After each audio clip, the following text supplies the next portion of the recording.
Alors, je voulais te demander pourquoi faire un livre sans le monstre de Florence? Alors, c'est pas un livre, hein, tiens, il est là, Oui, voilà, hein, c'est ça, donc c'est vraiment pas un livre, hein, tu vois, c'est plus un format fanzine en fait, hein, bon, one shot comme on dit, hein, voilà, sur un sujet en particulier. Pourquoi? Alors, en fait, cette histoire, si je veux résumer un petit peu, cette histoire du monstre de Florence, ce fait divers, hein, criminel, le monstre de Florence, il est un peu au carrefour de tout ce que j'aime. Donc, si tu veux, c'est peut-être le truc avec le Jeanne d'Arc dont on parlait dont on a parlé. Il se passe le plus. C'est peut-être, voilà, c'est peut-être ce qui m'a le plus plu de faire. C'est peut-être la production, si tu veux, c'est ce que j'ai fait. C'est, dans tout ce que j'ai fait, je vais y arriver, dans tout ce que j'ai fait, c'est peut-être ce que j'ai préféré faire, tu vois. Et c'est peut-être ce dont aussi je suis le plus fier. Voilà. Parce que alors ça, pour le coup, je l'ai fait très rapidement. Parce que c'est venu comme ça. Tu vois, c'est sorti tout droit. Bon, et je te parle pas évidemment des recherches que j'ai pu faire pour nourrir les articles et tout, mais c'est quelque chose vraiment qui était à la conjonction, au carrefour de tout ce que j'ai aimé. Alors en gros, c'est quoi? C'est les affaires criminelles, les affaires criminelles de serial killer, tu vois, tueurs en série, etc. En plus, non résolues, non définitivement résolues en tout cas. Donc voilà, très mystérieuse, donc évidemment, il y a tout de suite une espèce d'aura, tu vois, fascinante. Hein, Jack l'Éventreur, par exemple, hein, le Zodiac aux États-Unis, bon, et puis le monstre de Florence en Italie. Donc les affaires criminelles, le giallo, parce que pour moi c'est un scénario de giallo, quoi, cette affaire, tu vois. Et d'ailleurs, on en parlera peut-être, mais il y a eu des films, quoi, qui s'inscrivent dans le genre giallo, qui, exploitent l'affaire du monstre de Florence. Donc le giallo, les affaires criminelles réelles et Florence. Tu vois, et Florence, la ville de Florence, en Italie. Donc, si tu veux, c'est vraiment la conjonction, au carrefour, au croisement de tout ce qui me fait triper, de tout ce que j'adore. Voilà, tu vois. Donc, c'est un truc dont je suis vraiment content, ouais. Ça, c'est vraiment quelque chose qui me tient à cœur. Comment tu as découvert cette histoire? J'ai beaucoup lu de livres, tu vois, sur les tueurs en série, sur les affaires criminelles. C'est un truc qui m'intéresse, quoi. Donc, j'ai lu pas mal de bouquins. Et, si tu veux, je ne me souviens pas avoir lu une étude précise, complète, documentée sur cette affaire-là. Par contre, incidemment, l'affaire était citée, tu vois, dans ce que j'ai pu lire. Incidemment, tu vois, c'est-à-dire il y avait pas j'ai pas lu un chapitre entier consacré au monstre de Florence dans tel bouquin ou dans tel bouquin. Mais j'en avais entendu parler. Il y a eu aussi Hannibal de Ridley Scott, parce que l'affaire est citée. Tu vois, dans le film, même dans le montage final, quoi, tu vois, l'affaire est citée, tu vois. Et donc, tiens, monstre de Florence, une Mostro, bon, etc. Et puis, voilà comment j'en ai entendu parler en fait, dans mes lectures, tu vois, mais de manière assez vague. Et puis dans Hannibal de Ridley Scott. Et les films. Donc il y a eu des films, ouais. Donc. Oui, alors il n'y en a pas eu des masses, hein, tu vois. Dans mon petit bouquin, dans mon petit fanzine, je brode sur plein d'autres choses, hein, tu vois, en rapport avec le monstre de Florence, parce que des films, il n'y en a pas eu énormément. Des films en fait sacrifiés réellement à l'affaire du monstre de Florence, t'en as eu en fait 3. Tu vois, t'en as eu 3, hein. T'en as eu 2 en 86, tu vois. Il y en a 2 qui sont sortis en 86, juste après le dernier meurtre, en fait. Ouais. C'est ça qui est tout à fait étonnant. Tu vois, juste après le dernier meurtre, en fait, qui avait eu lieu en septembre 85, si mes souvenirs sont bons. Et en 86, t'as 2 films qui sortent, tu vois, sur le monstre de Florence. Bon. Et puis t'en as eu un, alors, qui a été fait dans les mêmes eaux. Alors, c'est une affaire assez complexe, mais qui a été fait à peu près dans les mêmes eaux, qui a été réalisé dans les mêmes eaux, mais qui est sorti bien après. En 91, tu vois, ou 90-91, tu vois, qui s'appelle 28 minutes en français, 28 minutos, un truc comme ça, bon. Et donc, avec Corinne Cléry. Tu vois, avec Corinne Cléry. Et voilà, t'as eu 3 films, tu vois, en tout et pour tout. Tu as eu, par contre, si tu veux, une série, une mini-série, tu vois, qui est pas sortie en France, hein, une mini-série qui s'appelle Il Mostro di Firenze, bon, hein, qui est sortie en Italie, puis qui a dû sortir aussi dans d'autres, à l'international, dans d'autres télévisions. Et puis tu as eu un épisode d'Esprit criminel sans frontières, où tu vois, un épisode d'Esprit criminel qui revenait sur l'affaire, tu vois, où t'avais l'escouade, si tu veux, de profilers qui se rendaient à Florence parce que le monstre de Florence était revenu, tu vois, avec Gary Sinise, hein, tu vois, voilà. Et voilà, tu vois, t'as pas eu grand chose de plus, quoi, hein, sur le monstre de Florence. Par contre, le film, à mon avis, le fait divers a innervé, si tu veux, a infusé, me semble-t-il, dans pas mal de films italiens. tu vois, de la période. Voilà. Hein, c'est quelque chose. Ouais, c'est comment dire, c'est quelque chose, ouais, qui a diffusé, on va dire, dans la culture populaire italienne. Ça a marqué Voilà. le public italien. Voilà, et notamment dans bon, tu sais, dans toute cette vague de fumetti, hein, que Vie France va reprendre en France, hein. Bon, chez Eddie Fumetto, c'est bon des boîtes milanaises italiennes, tu vois, qui sortaient ces BD. Et si tu veux, là d'ailleurs, il y en a un de Fumetto qui est spécifiquement consacré au Monstre de Florence, par exemple, tu vois, qui est sorti en BD, un truc porno-gore, hein, affreux, hein. Bon, et qui s'appelait L'Assassino del Bisturi, tu vois, ou Al Bisturi, je sais plus. Voilà, un truc terrible, quoi. Et donc, tu vois, ça a énervé, je pense, une partie de la culture italienne de l'époque. Ça a marqué véritablement. Et voilà, et c'est pour ça que ça méritait, je pense, un truc un peu particulier. D'accord. Et s'il y a un film à voir pour se familiariser à l'affaire, tu conseillerais lequel? Alors écoute, je conseillerais, hein, tu vois, celui dont il y a l'affiche ici, donc c'est Il Mostro di Firenze de Cesare Ferrario. Alors il a pas fait grand chose, hein, il a pas, c'est pas un, c'est Date pas de quand, alors? 86. Il est sorti en 86, tu vois. Et donc ouais, c'est celui-là que je conseillerais, quoi. Tu vois, Il Mostro di Firenze, qui est malheureusement pas sorti chez nous. Tu vois, qui est sorti, alors que on peut trouver en Blu-ray, je crois que c'est chez Filmar, un éditeur allemand, super Blu-ray d'ailleurs, hein, voilà, mais qui n'est pas sorti chez nous, donc avis aux éditeurs. Je crois qu'il y a des sous-titres dessus. Ouais, il y a un super livret, tu vois, avec qui fait justement le point sur l'affaire. Ah ouais, bon, qui est en allemand, tu vois. Voilà, donc moi c'est pareil, ça je suis pas un spécialiste de la langue de Goethe, mais enfin j'ai quand même jeté un œil dedans et tout. Et qui fait le point sur l'affaire, sur les difficultés aussi de la sortie du film, parce que quand même l'affaire était très fraîche dans les esprits, tu vois, et donc t'avais les familles de victimes, qui étaient pas spécialement chaudes pour que le film sorte, enfin bref, c'était tout un pataquès juridique, et donc ce film-là, ouais, je le conseille. C'est bizarre parce que c'est un film qui est généralement mal vu, qui est pas spécialement bien chroniqué, tu vois, apprécié à sa juste valeur, me semble-t-il. Et pourtant, moi, j'y trouve mon compte, quoi. Voilà, c'est un film vachement bien réalisé, esthétiquement intéressant, qui sort au même moment, ça c'est marrant quand même, que le Manhunter de Michael Mann, tu vois, et moi j'y trouve quelques similitudes, quoi. Alors c'est sûrement fortuit, hein, bon, tu vois, mais j'y trouve quelques similitudes. Et on a une espèce comme ça. Alors là c'est pas un flic, c'est un écrivain, hein, qui veut revenir sur l'affaire, et il est un petit peu comme Will Graham, tu sais, dans Manhunter, quoi, hein. Il ressent les choses, il voit le tueur, enfin bref, dans son esprit il y a comme ça une espèce de mélange entre la réalité et ce qu'il imagine, qui est vachement intéressant, quoi. J'aime beaucoup ce film. Et le film donne sa théorie sur le tueur? Pas vraiment, parce que dans mon souvenir, à la fin, il y a une espèce de, il y a un procès, mais en fait, on sait pas. Alors, dans le film, si tu veux, c'est le fils, c'est un fils un peu, qui a subi des traumatismes sexuels. On voit les flashbacks avec. Voilà, c'est ça, avec sa mère et tout, tu vois. Bon, voilà. Donc, mais ça correspond pas réellement à une théorie, parce que de toute façon, à l'époque, il y en avait pas véritablement, tu vois, en 86, ça correspond pas aux théories qui ont ensuite couru pour expliquer qui était le tueur, quoi, tu vois. Mais on part d'un tueur traumatisé dans son enfance, voilà. On est en classique après, là. Et toi, tu as ta théorie? Pas vraiment. Non, écoute, il y en a tellement concouru, tu vois, alors là, le suspect le plus connu, si tu veux, dans cette affaire, c'était un certain Pietro Pacciani, tu vois, qui était un fermier toscan, tu vois, qui est un drôle de citoyen, hein, qui avait assassiné l'amant de sa femme, tu vois, qui avait violé plus ou moins une de ses filles, enfin bref, un citoyen pas peu recommandable, qui a été accusé, mais finalement il a été ensuite relaxé, tu vois, en appel.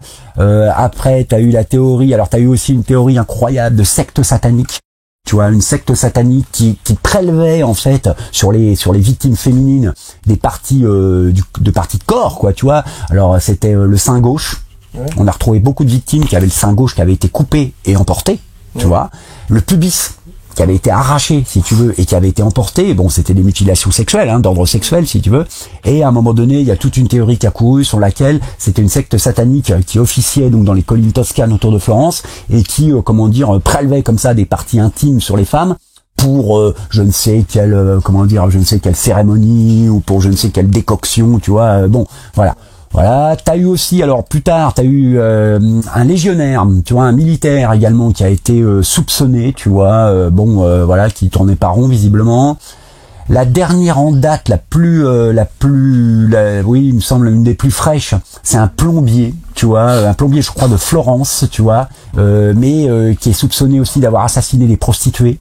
Tu vois, donc voilà, on sait pas trop, quoi, tu vois. T'as eu aussi une théorie, alors oui, qui a été très importante, sur laquelle, si tu veux, c'était un meurtre collectif. Oui, parce qu'à un moment donné, on pensait qu'il y avait plusieurs tueurs. C'est ça, c'était des meurtres collectifs en fait, entre des perpétrés par des voyeurs, tu vois, parce que dans les collines autour de Florence, c'est très bizarre ça, hein. Dans les collines autour de Florence à cette époque-là, il y avait il y avait des amoureux donc qui venaient se bécoter, etc., tu vois, dans leur voiture. Et en fait, il y avait des voyeurs, il y avait qui faisaient payer carrément leur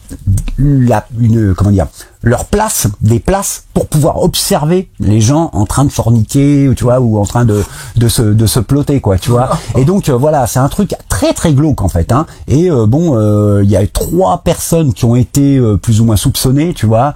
Mais bon, on est sûr de rien, quoi, tu vois. Et voilà.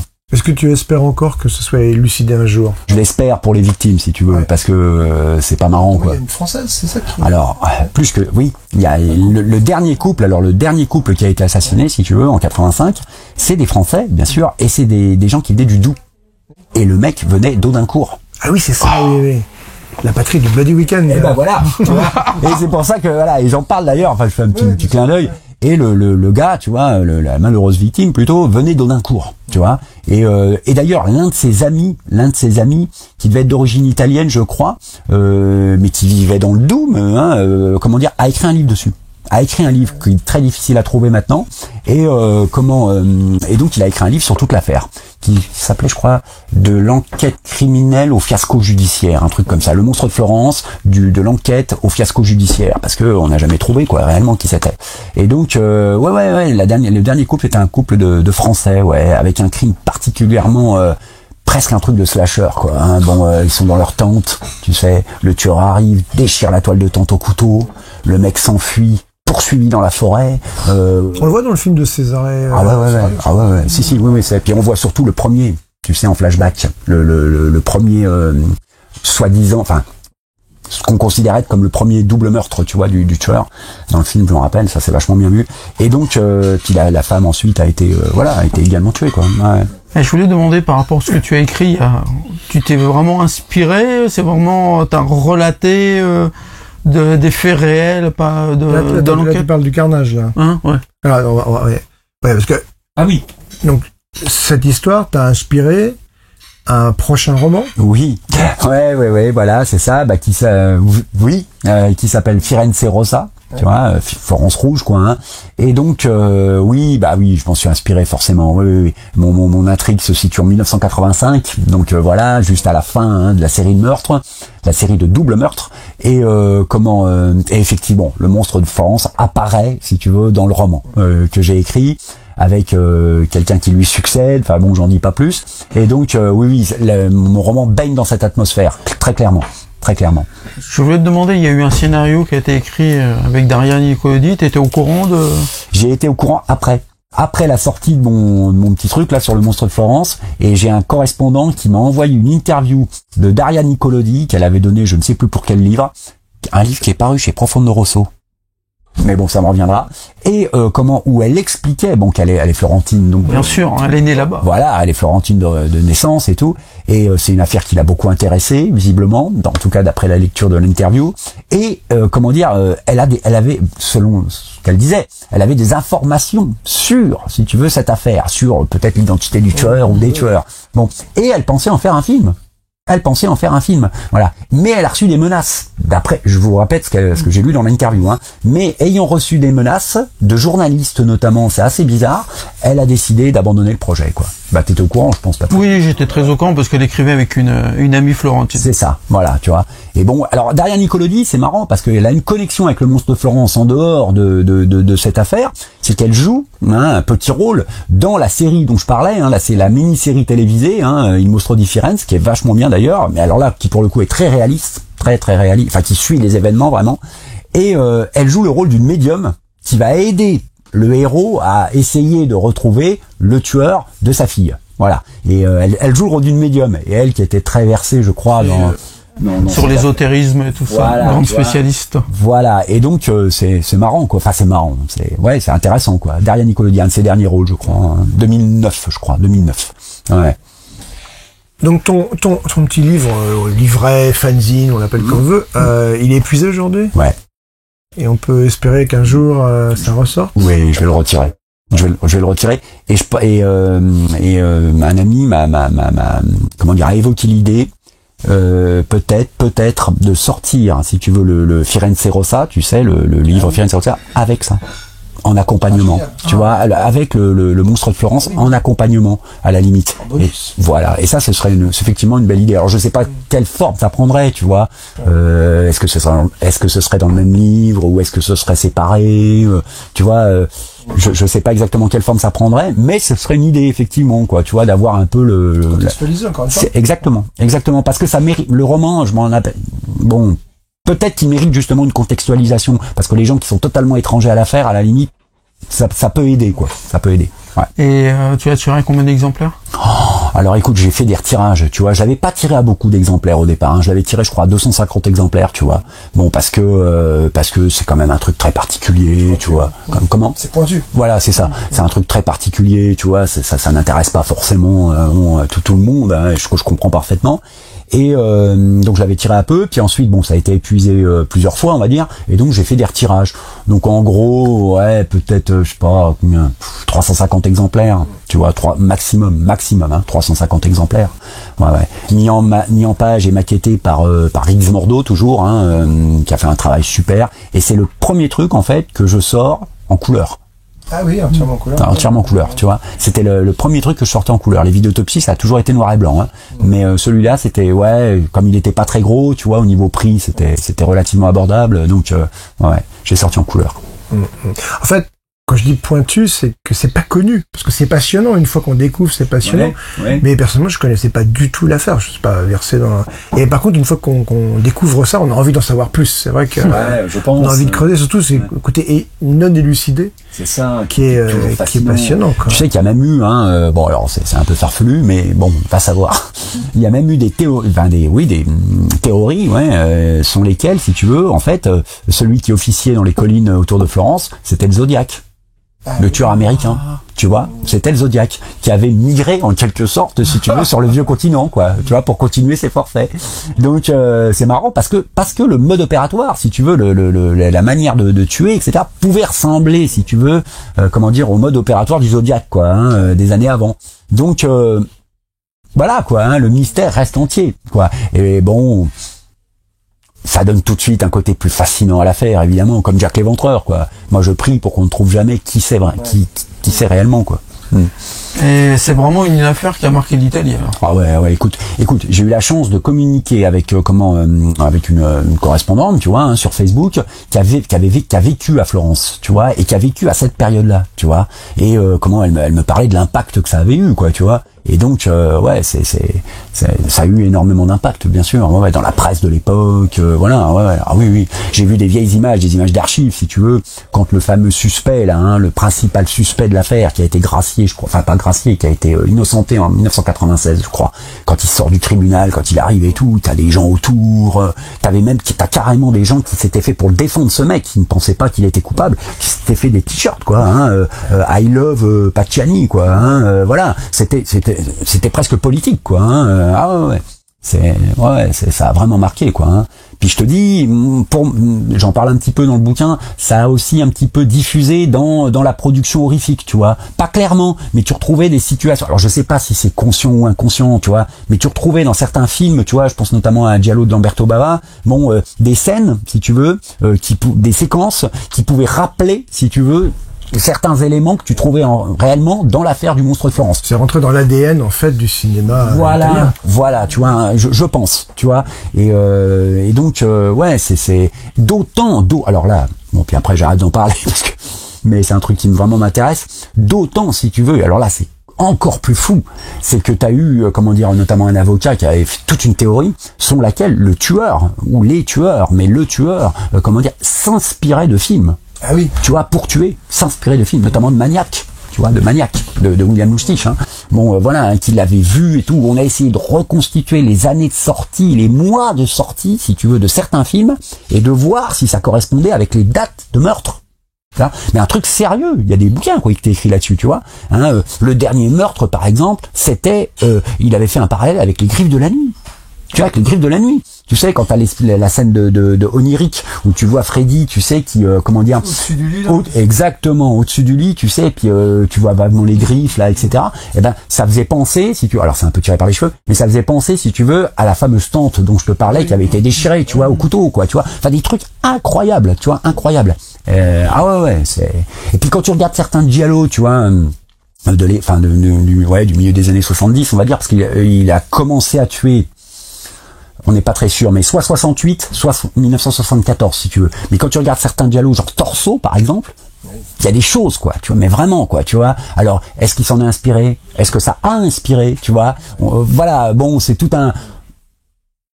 C'est fascinant, quoi, hein, c'est fascinant. Même si c'est pas vrai, même si tout ça c'est du flan, si tu veux, il y a quelque chose d'intéressant, je trouve, à relier comme ça la fiction, tu vois, l'explosion d'un genre avec une affaire criminelle. Puis giallo, c'est un genre criminel, quoi, tu vois, c'est une sous-partie du polar, quoi, enfin, en tout cas du récit de crime, quoi.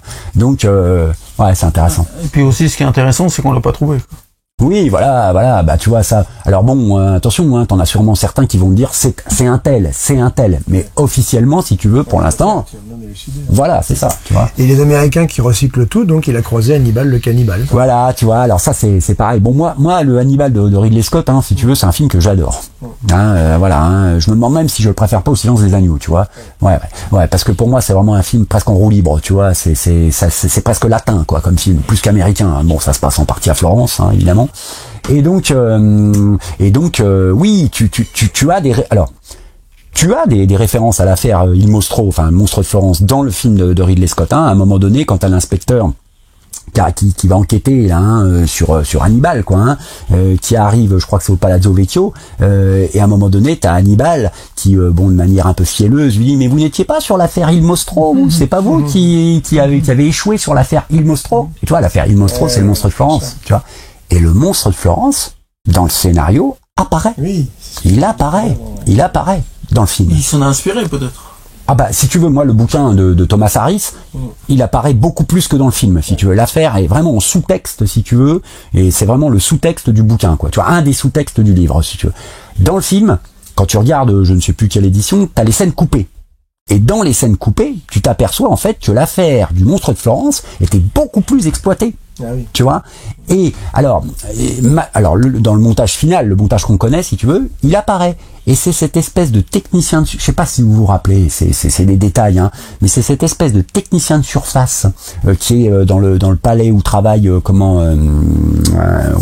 Hannibal, quoi, tu vois, hein, voilà, qui à un moment donné, il lui dit bonjour. T'as un plan également sur lui.